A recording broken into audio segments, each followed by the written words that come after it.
The first thing I noticed when I stepped through the front door was the silence. No welcoming embrace, no warm words of congratulations, just the faint smell of stale beer and takeout. "James?" I called out, my voice echoing through our once cozy home. I shifted baby Ethan in my arms, his tiny face scrunched up in sleep. After 2 weeks at my mother's house recovering from the birth, I'd expected, well, something more than this. The living room was a mess. Pizza boxes stacked on the coffee table, empty beer cans scattered across the floor. I sighed, feeling the weight of motherhood and housekeeping already pressing down on my shoulders. "In here?" James's gruff voice came from the kitchen. I steeled myself and walked in, hoping to see a hint of the man I'd married. He was slouched at the table, scrolling through his phone. He barely glanced up as I entered. "Oh, you're back." "Yes, we're home," I said, trying to keep the hurt out of my voice. "Did you miss us?" James shrugged, his eyes still on his screen. "Sure. How's the kid?" "Ethan," I corrected gently. "His name is Ethan, remember? Would you like to hold him?" Finally, James looked up. His eyes widened, and not in a good way. "Jesus, Alicia, you look different." I felt my cheeks flush. "I just had a baby, James. It takes time for the body to—" Yeah, he waved his hand dismissively. "Just maybe lay off the ice cream for a while." "Huh? You're looking a bit puffy." The words hit me like a slap. I clutched Ethan closer, as if to shield him from his father's callousness. "I can't believe you just said that." James stood up, stretching lazily. "What? I'm just being honest. You asked me if I missed you, and honestly, I missed the old Alicia, the hot one." Tears pricked at my eyes, but I refused to let them fall. "I'm still me, James. I'm just adjusting." He snorted, grabbing another beer from the fridge. "Yeah, well, adjust faster. I didn't sign up for a mom bod." The room seemed to spin around me. Was this really happening? Was this the man I'd chosen to father my child? "I'm going to put Ethan down for a nap," I said, my voice barely above a whisper. "Maybe you could clean up a bit while I'm gone?" James just grunted, already back to his phone. I climbed the stairs slowly, each step feeling like a mountain. When I reached the nursery, pristine and untouched since I'd left for the hospital, I finally let the tears fall. "Oh, Ethan," I whispered, gently laying him in his crib. "I'm so sorry. I thought your daddy would be different." As I stood there watching my perfect little boy sleep, a strange feeling began to creep over me. It wasn't just sadness or disappointment. It was something darker, something I'd never felt before. Rage. How dare he? How dared James treat me like this after everything I'd been through? The sleepless nights, the pain, the fear. All to bring his son into the world. And this was how he repaid me? I clenched my fists, a plan already forming in my mind. If James wanted the old Alicia back, he'd get her, but not in the way he expected. "I promise you, Ethan," I whispered fiercely, "Mommy's going to fix this, and Daddy, he's going to regret ever taking us for granted." As if in response, Ethan's tiny hand reached out, grasping my finger. In that moment, I knew. This wasn't just about me anymore.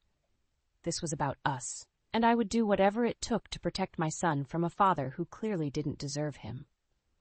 The game was on, and James had no idea what was coming. I never thought I'd dread the sound of my own husband coming home, but here I was, tensing up at the jangle of keys in the lock. Ethan squirmed in my arms, sensing my anxiety.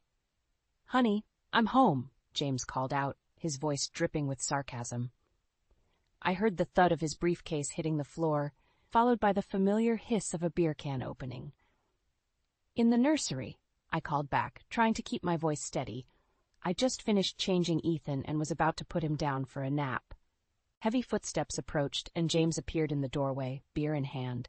His eyes raked over me, and I felt myself shrink under his gaze. "Still wearing those maternity clothes, huh?" he said, taking a swig. "You know, most women are back in shape by now." I bit my lip, fighting back tears. "James, it's only been 6 weeks. The doctor said," he mimicked. "I'm starting to think you're using that as an excuse. Maybe you just like being fat." The words stung, but I forced myself to take a deep breath. "Can we not do this in front of Ethan?" James rolled his eyes. "He's a baby. He doesn't understand anything." He peered at Ethan, his lip curling slightly. "Though I gotta say, he's not exactly a looker, is he? Must take after your side of the family."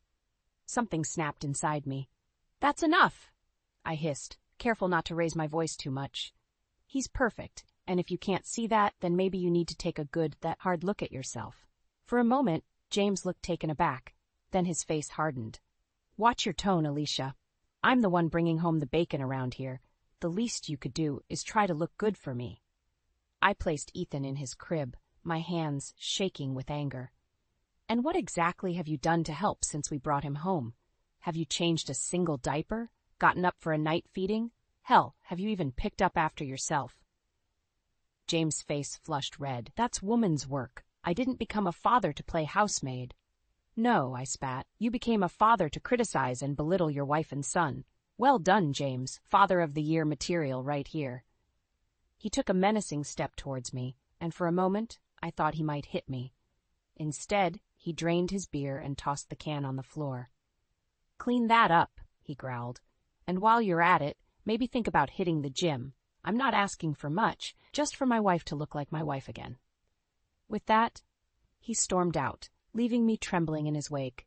I heard the TV blare to life downstairs, some inane sports commentary filling the house. I sank to the floor, tears finally spilling over. How had it come to this? The man I married, the one who had held my hand through labor and promised to love me forever. Where was he? A soft coo from the crib caught my attention. I looked up to see Ethan watching me, his tiny face a picture of innocence. In that moment, something shifted inside me. I stood up, wiping my eyes. No more, I whispered to Ethan. Mommy's done being a punching bag. I pulled out my phone and dialed a familiar number. Mom? I said when she answered. I need your help with something. As I outlined my plan to Barbara, I felt a strange mix of fear and exhilaration. James wanted the old Alicia back? Fine. But he'd soon learn that you should be careful what you wish for. Are you sure about this, honey? Mom asked, concern evident in her voice. I looked at Ethan, peacefully drifting off to sleep, blissfully unaware of the storm brewing around him. I've never been more sure of anything in my life, I replied. It's time for a change. And James? He won't know what hit him. As I hung up, I heard James shouting from downstairs, demanding dinner. I squared my shoulders, a grim smile playing on my lips. Let him yell. His days of calling the shots were numbered. The game was changing, and I was about to become a player he never saw coming. The acrid smell of whiskey hit me before I even opened the front door.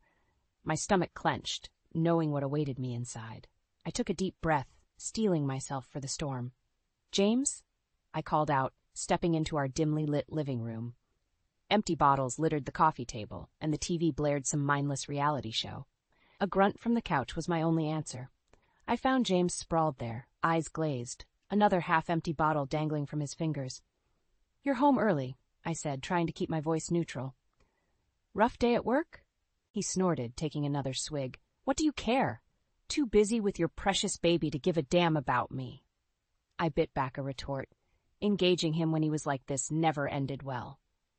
I'm going to check on Ethan, I said, turning towards the stairs. Oh yeah, run to your little brat, James slurred, his words dripping with venom. God knows he needs all the attention he can get. Might grow up to look halfway decent if you hover enough. I froze, my hand on the banister. What did you just say? James hauled himself up, swaying slightly. You heard me. Kid's as ugly as sin. Guess the apple doesn't fall far from the tree, huh?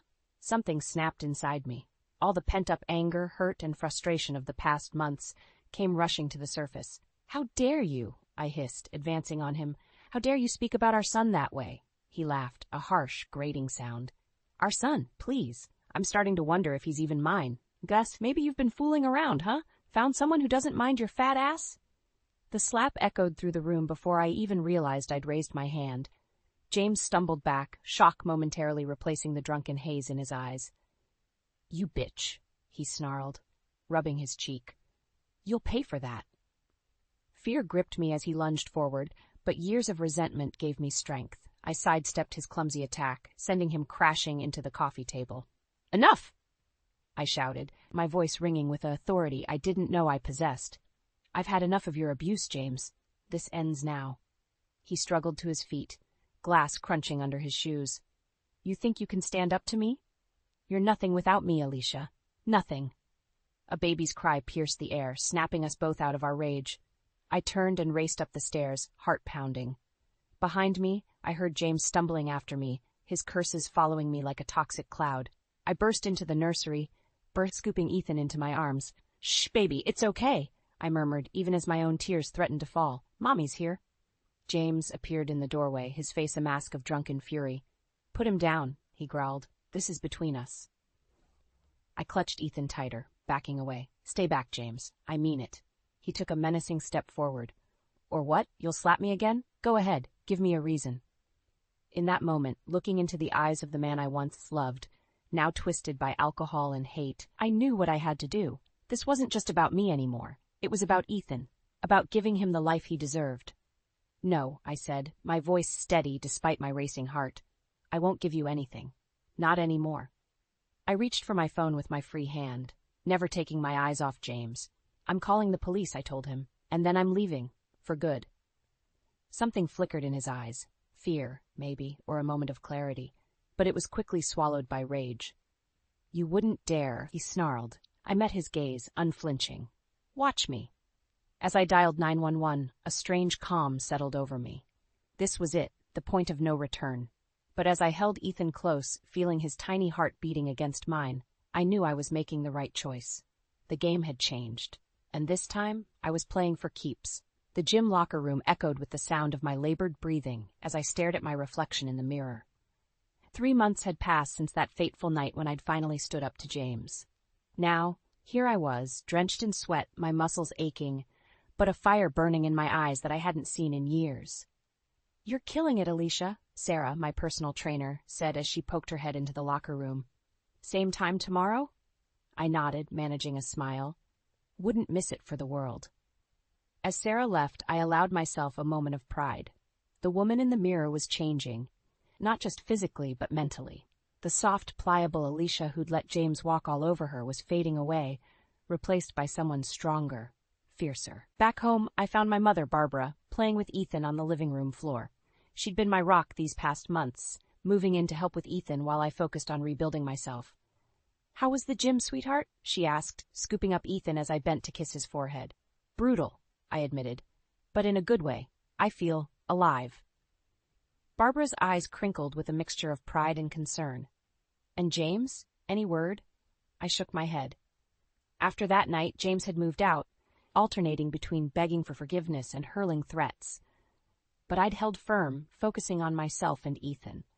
"His lawyer called again," I said, sinking onto the couch. "They're pushing for joint custody." Barbara's face hardened. "Over my dead body. After what he did."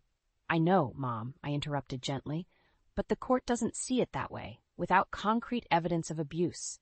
The words hung heavy in the air. We both knew what was at stake. If James got joint custody, all my efforts to protect Ethan could be undone. As if sensing the tension, Ethan began to fuss. I took him from Barbara, breathing in his sweet baby scent. "It's okay, little man," I murmured. "Mommy's got you." Later that night, after putting Ethan to bed, I sat at the kitchen table poring over legal documents. The custody battle loomed, a dark cloud on the horizon of my newfound strength. A text message lit up my phone. "James, miss me yet? You can't keep my son from me forever. I'll see you in court, bitch." My hands shook as I set the phone down. How dare he? After everything he'd done, he still thought he had the upper hand. In that moment, something crystallized within me. This wasn't just about getting back at James anymore.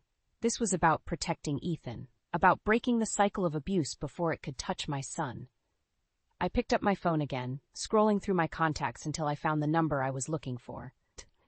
It rang twice before a familiar voice answered. "Alicia? It's late. Is everything okay?" "Detective Rodriguez," I said, my voice steadier than I felt. "Remember when you said to call if I ever wanted to press charges? I'm ready." There was a pause on the other end. "Are you sure about this, Alicia? Once we start, there's no going back." I looked at the baby monitor, watching Ethan's peaceful, sleeping face.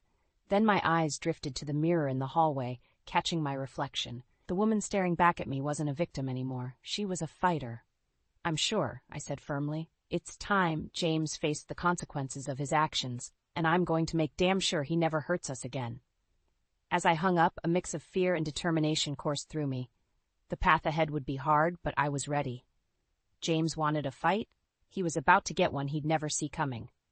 The game had changed, and this time I was playing for keeps. For Ethan.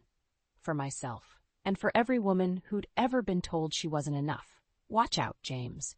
The new Alicia is coming for you, and she's not holding back. I stood in front of the full-length mirror, hardly recognizing the woman staring back at me. 6 months of grueling workouts, strict dieting, and sheer determination had transformed my body.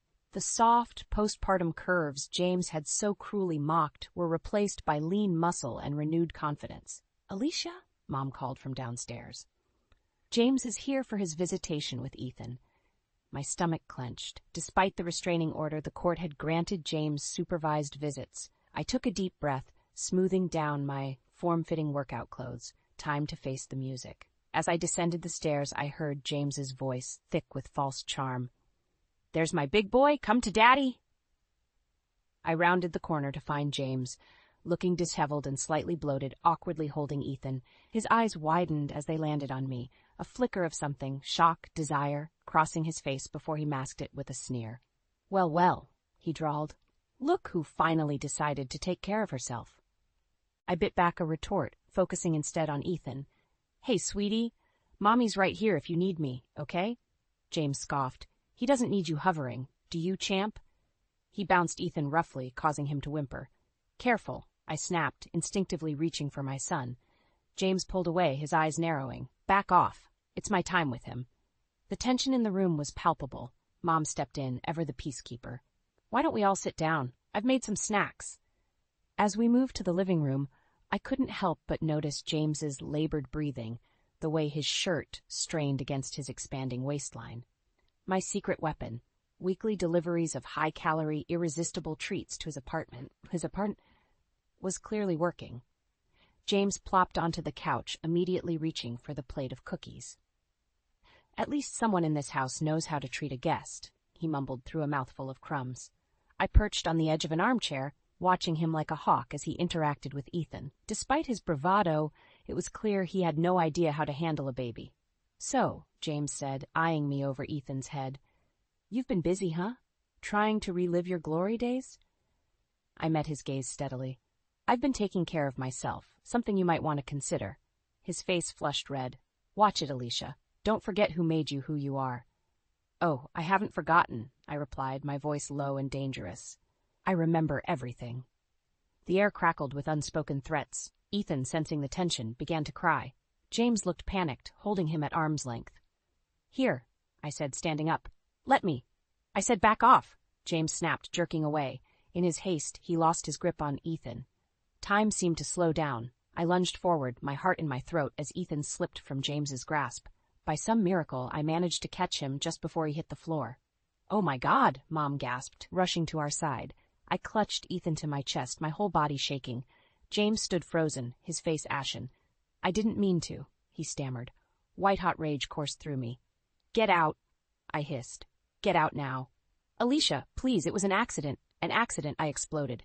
"You could have seriously hurt him. This ends now, James. No more visits, no more chances.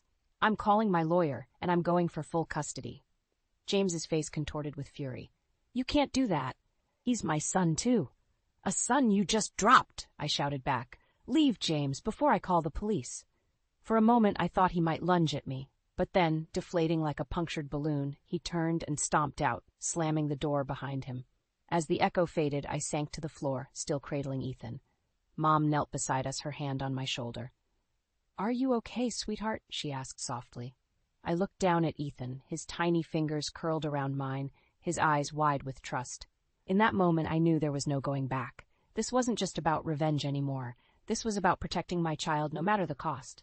"No," I said, my voice steady despite the tears, threatening to fall. "But I will be. We both will be." As I held my son close, a steely resolve settled over me.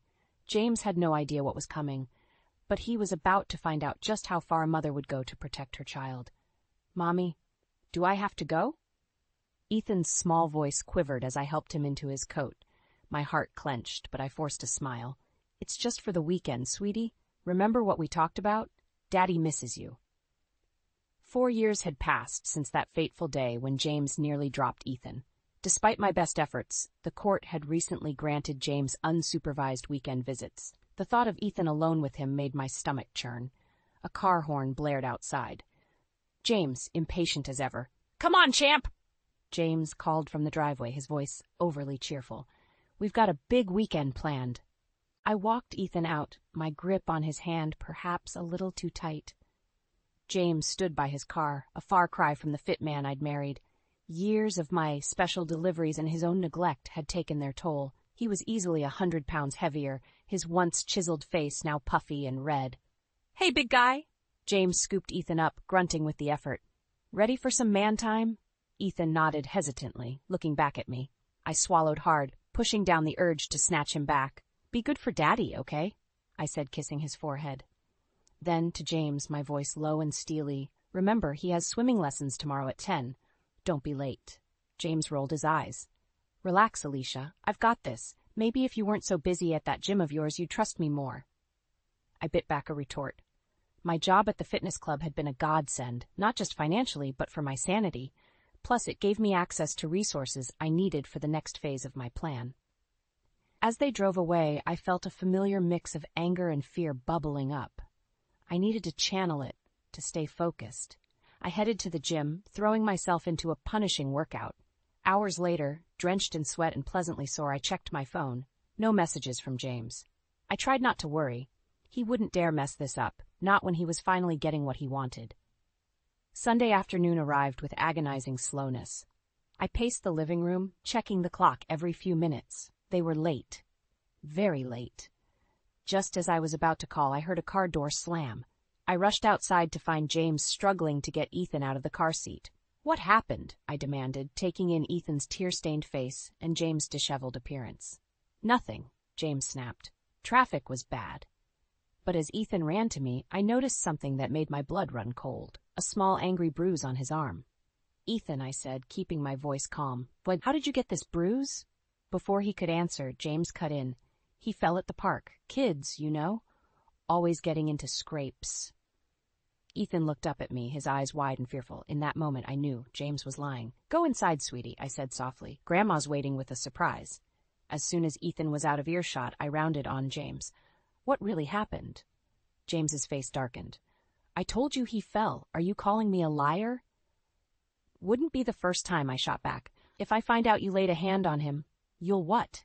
James sneered, stepping closer. "Face it, Alicia, you've got nothing on me. The court sees what I want them to see, a loving father who deserves time with his son." For a moment I saw red. All the pain, all the humiliation he'd put me through over the years came rushing back. But then something shifted. A calm, cold determination settled over me. "You're right, James," I said, my voice steady. "The court sees what you want them to see, for now." His eyes narrowed. "What's that supposed to mean?" I smiled, a predator's smile. "You'll find out soon enough. Enjoy your visitations while you can." As I turned to go inside, James called out, his voice tinged with uncertainty. "You can't take him from me, Alicia. He's my son, too." I paused at the door, looking back at the pathetic, bloated shell of the man I once loved. "Watch me," I said softly, and closed the door on his stunned face. Inside, I hugged Ethan close, my mind racing. The final phase of my plan was set. James had no idea what was coming, but he was about to learn a very painful lesson. The game was almost over, and I was holding all the cards. The quaint bell above the cafe door chimed as I stepped inside, my heart pounding beneath my carefully chosen outfit. James's parents, John and Kathy, looked up from behind the counter, their smiles faltering as they took in my transformed appearance. "Alicia," Kathy gasped, "is that really you?" I smiled, a predator's grin. "In the flesh. Thanks for agreeing to this little family gathering." John's eyes narrowed. "James said you had something important to discuss. He's on his way." As if on cue, the bell chimed again. James lumbered in, his face flushed from the short walk from the parking lot. He froze when he saw me, his jaw dropping comically. "What the hell is this?" he sputtered. I turned to face him, relishing the shock in his eyes. "Hello, James. So glad you could join us." Kathy, ever the peacemaker, gestured to a table. "Why don't we all sit down? I've prepared some refreshments." As we settled in, the tension was palpable. James couldn't take his eyes off me, a mix of desire and anger clouding his features. His parents exchanged worried glances. "Where's Ethan?" James demanded. "Safe with my mother," I replied coolly. This conversation isn't for children's ears. John leaned forward. Alicia, what's going on? You said this was urgent. I took a deep breath, steeling myself. It is. I'm here to talk about James, about the kind of man your son really is. James's face darkened. Watch it, Alicia, he growled, but I was done being silenced. For years, I continued, my voice steady, James has been emotionally and verbally abusive. He's belittled me, mocked my appearance after giving birth to his child, and neglected his duties as a father. Kathy gasped, her hand flying to her mouth. John's brow furrowed in disbelief. That's ridiculous, James scoffed. Don't listen to her. She's clearly lost her mind. I pulled out my phone, my finger hovering over the play button. Would you like to hear it for yourself? The color drained from James's face as I played the recordings.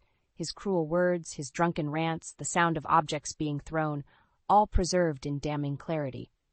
My God, John whispered, his face ashen. Kathy reached for James's hand. Sweetheart, is this true? James jerked away, his eyes wild. She set me up. She's been planning this all along. I met his gaze, unflinching. You're right, James. I have been planning to free myself and our son from your toxicity. I turned to his parents, my voice softening. There's more. Last weekend, Ethan came home with bruises. James claims he fell, but... You bitch. James roared, lunging across the table. His meaty hands closed around my throat, knocking us both to the ground. For a moment, panic seized me. Then years of training kicked in. I brought my knee up sharply, connecting with his soft underbelly. As he wheezed, I twisted, breaking his grip and pinning him to the floor. That's enough! John's voice boomed as he and Kathy pulled us apart. I stood, straightening my clothes, my composure intact. James sprawled on the floor, red-faced and panting. I'm pressing charges, I said calmly, for assault and for what he did to Ethan. I have photographs, medical reports, everything. Kathy sobbed quietly, while John looked at his son with a mixture of disgust and disappointment. James, he said, his voice heavy, is this who you've become? James struggled to his feet, his eyes darting around like a cornered animal. You can't do this, he wheezed. I'll lose everything. I met his gaze, years of pain and anger crystallizing into cold determination. You should have thought of that before you laid a hand on our son. As James crumpled, the fight finally leaving him, I felt a weight lift from my shoulders. The battle wasn't over. There would be court dates, custody hearings, and no doubt more of James's desperate attempts to maintain control. But standing there, surrounded by the wreckage of the life I'd once known, I felt something I hadn't experienced in years. Hope. The old Alicia was gone. In her place stood a warrior, a protector, a survivor, and God help anyone who tried to stand in my way. The courtroom fell silent as I approached the stand, my heels clicking against the polished floor. James sat at the defendant's table, a shadow of his former self, his expensive suit hanging loosely on his frame. Our eyes met briefly, and I saw a flicker of the old arrogance there, quickly replaced by fear. Mrs. Henderson, the judge said, you may begin your testimony. I took a deep breath, my hand resting on the thick folder of evidence I'd compiled over the years. Your Honor, I'm here today not just as James Henderson's soon-to-be ex-wife, but as a survivor of years of emotional and physical abuse. For the next hour, I laid bare the ugly truth of my marriage, the cruel taunts about my postpartum body, the neglect of our son, the escalating aggression that culminated in Ethan's bruises. With each revelation, I felt lighter, as if shedding the weight of secrets I'd carried for too long. James's lawyer tried to paint me as vindictive, a scorned woman out for revenge. But the evidence spoke for itself, the recordings, the photographs, the medical reports. Even James's parents, sitting stiffly in the gallery, couldn't meet my eyes. As I finished my testimony, the judge leaned forward. Mrs. Henderson, given everything you've endured, what do you hope to achieve here today? I straightened my shoulders, my voice steady. Your Honor, I'm not here for revenge. I'm here for justice and for protection. I want full custody of my son, and I want James to get the help he clearly needs. A murmur rippled through the courtroom. James's face contorted with rage, but a warning look from his lawyer silenced him. The judge nodded thoughtfully. And the divorce papers you've submitted? I allowed myself a small smile. Those are long overdue, Your Honor. As I returned to my seat, I caught sight of my mother in the audience, tears streaming down her face. She mouthed, I'm so proud of you, and I felt a surge of gratitude for her unwavering support. The rest of the proceedings passed in a blur. When the judge finally delivered her verdict, granting me full custody and approving the divorce, I felt a curious mix of elation and exhaustion. James, his face ashen, was led away in handcuffs to await sentencing for child endangerment. As he passed me, he leaned in and hissed, "This isn't over, Alicia." I met his gaze calmly. "Yes, James, it is." Outside the courthouse, surrounded by a flurry of reporters, I spotted John and Kathy hovering uncertainly at the edge of the crowd. I made my way over to them, my heart heavy but resolute.